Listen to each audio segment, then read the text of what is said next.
Buenas jóvenes, ¿qué tal? Hoy en el curso de Historia Universal vamos a hablar del tema de el fascismo. Los objetivos de esta clase son que al final de ella ustedes puedan identificar las principales características del fascismo, puedan reconocer las condiciones económicas, políticas y sociales que vivía Alemania después de la Gran Guerra y cómo influye ello para la consolidación del fascismo en el poder. Van a poder explicar los principales acontecimientos históricos del nazismo en Alemania. Contexto mundial. ¿Qué ocurría en el mundo que sienta las bases para el origen del fascismo? Bueno, el mundo vivía un periodo de crisis económica, política y social. Por ejemplo, había terminado la Primera Gran Guerra o la Primera Guerra Mundial, que había dejado sobre todo a Europa en una banca rota. También se había consolidado la Revolución Rusa, se había formado la Unión Soviética. Sabemos todos que la ideología de esta nueva nación era el comunismo, el marxismo, ¿sí? Y que buscaba pues la toma del poder por parte del proletariado. Y esto asustaba a la gran burguesía que había en esos tiempos.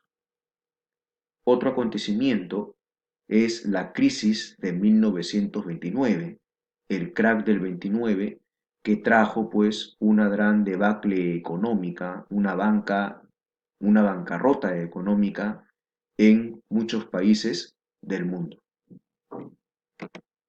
El fascismo. ¿Qué es el fascismo? Es una ideología, todo un sistema político establecido por las burguesías conservadoras, especialmente en Europa, tras la crisis económica de la Primera Guerra Mundial y la crisis del 29. El fascismo representaba los intereses de la burguesía. Recuerda que la burguesía está formada o conformada por los grandes empresarios, está formada o conformada también por los banqueros, los dueños de industrias, que buscaban controlar el poder y que temían perder ese poder. ¿Y por qué temían perder ese poder? Porque en el mundo habían marxistas, habían comunistas, que tenían la idea o las ideas de Lenin, por ejemplo, que había consolidado la revolución en Rusia. Entonces, por eso es que esta burguesía de diferentes países europeos temía perder ese poder que tenía, porque los socialistas buscaban terminar con ese poder de la burguesía. Por eso es que surge el fascismo. Los gobiernos fascistas se caracterizan por imponer el orden público a través de la represión, usando lo que son las fuerzas policiales, las fuerzas militares y persiguiendo a todos los opositores a estos gobiernos fascistas. Entonces, buscaban especialmente frenar el avance del comunismo. Características de los movimientos fascistas o del fascismo. La principal característica es el anticomunismo. Recuerda que el fascismo rechazaba la lucha de clases, rechazaba a los comunistas, temía el ascenso del comunismo al poder político, amenazando de esa manera a la burguesía. Por eso es que los fascistas perseguían a los comunistas, no toleraban por nada del mundo el comunismo.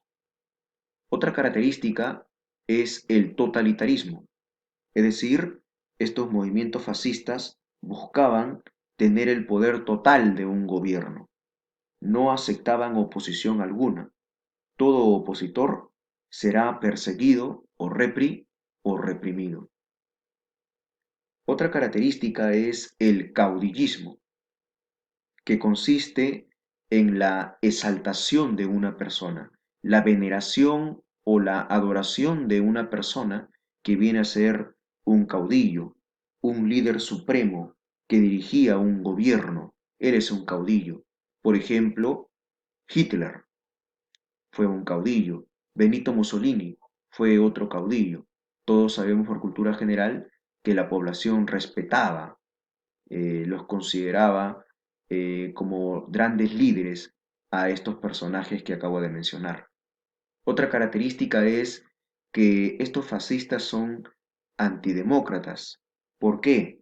Porque en estos gobiernos los partidos políticos estaban ilegalizados, fuera de ley, se anulaban los procesos electorales y si había elecciones en estos gobiernos fascistas, estas elecciones estaban controladas por el gobierno.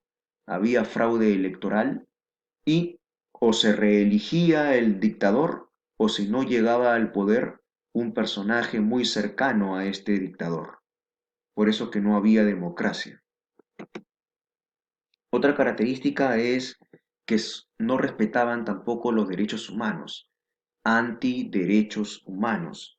¿Por qué? Porque se cometían violaciones contra los derechos humanos, asesinatos extrajudiciales, torturas, por ejemplo, interrogaciones, interceptaciones telefónicas, por ejemplo, los militares o las fuerzas policiales bajaban de sus carros oficiales para atacar a los judíos, atacar a los comunistas, les pegaban así en las calles, ¿no? No había respeto a los derechos humanos.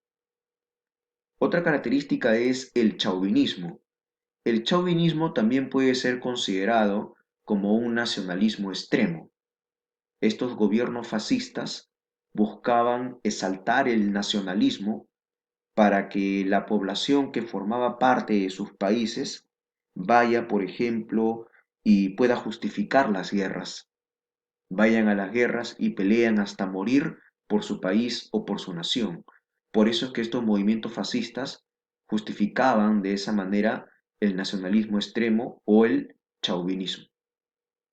Otra característica es que estos movimientos fascistas son racistas. Por ejemplo, todos sabemos por cultura general la vida de Hitler. Sabemos que Hitler persiguió y asesinó a miles, por qué no decirlo, millones de judíos en Europa. Entonces, era racista. Por lo tanto, buscaban justificar sus afanes expansionistas bajo el argumento de la superioridad racial. Y estos pueblos, según ellos, eran inferiores y por lo tanto no tenían las mismas condiciones de vida. Es más, algunos planteaban que ni siquiera debían de existir. Una variante alemana es el antisemitismo, que es el odio a los judíos que dirigía Hitler, por ejemplo. Otra característica es el corporativismo, que consiste en manipular al movimiento obrero para que de esa manera los trabajadores u obreros no se rebelen contra el gobierno. Buscaban unificar todas las organizaciones sindicales o sindicatos y de esa manera anular la lucha de clases. Entregaban algunos beneficios laborales para estos trabajadores, para disminuir o apaciguar de alguna manera sus reclamos que ellos hacían. Y por último, otra característica del fascismo es que son antiliberales. Ellos más bien justificaban el control del Estado en la economía, un control estatal de la economía, no un libre comercio, sino que el Estado controle el país, controle la economía para no llegar a una crisis como la que sucedió en el año 1929. En resumen, el fascismo busca imponer el orden a través de la represión, es decir, usando la fuerza. Busca imponer el orden en aquellos países donde había inestabilidad política, económica y social. Acá podemos ver una fotografía donde observamos a un grupo de militares saludando con mucho respeto a un líder fascista conocido como Benito Mussolini. Recuerda que también acá en el Perú hubieron líderes fascistas, como por ejemplo Sánchez Cerro y Óscar Benavides. Ahora vamos a hablar del fascismo en Italia. El partido político del fascismo en Italia era el Partido Fascista.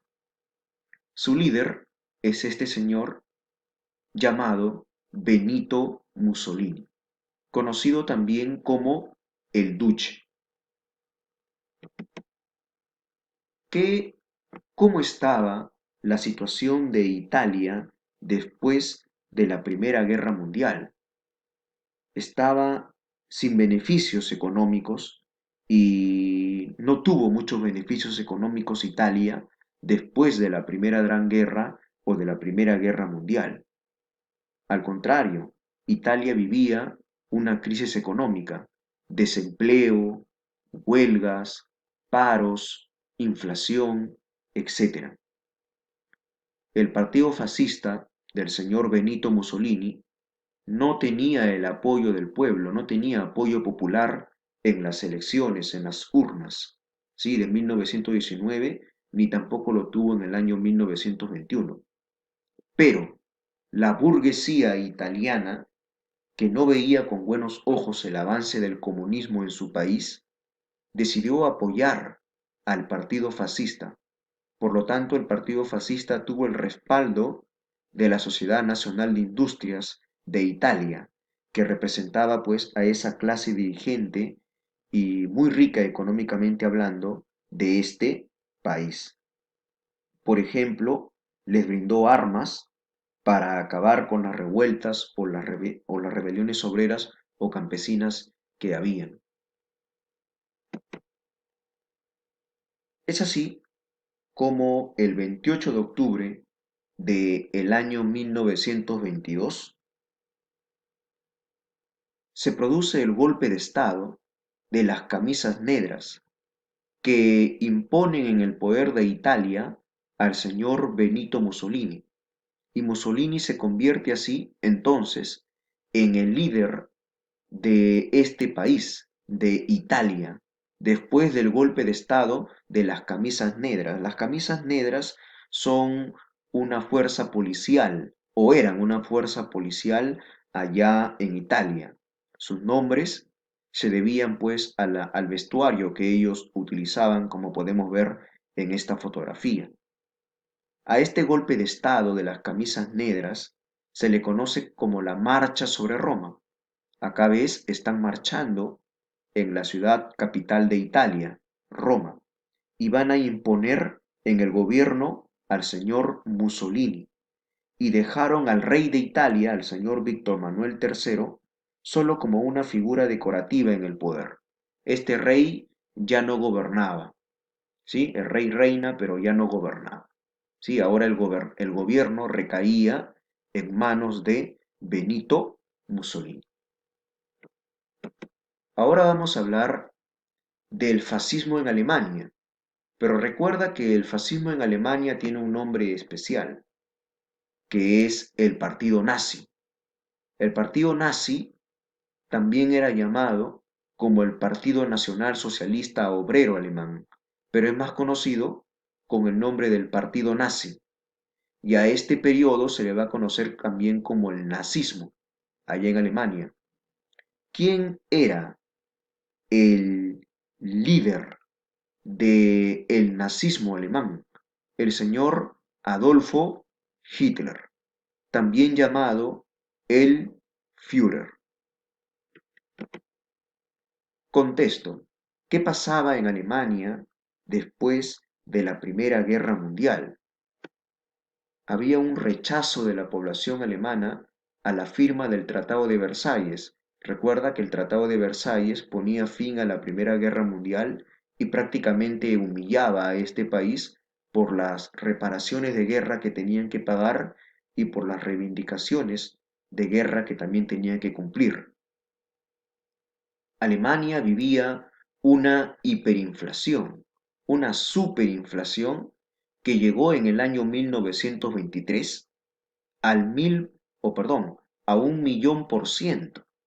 Los precios de los productos básicos de consumo humano subieron hasta 1.000.000%. Por eso es que en Alemania habían billetes de hasta 10 millones de marcos, imagínate.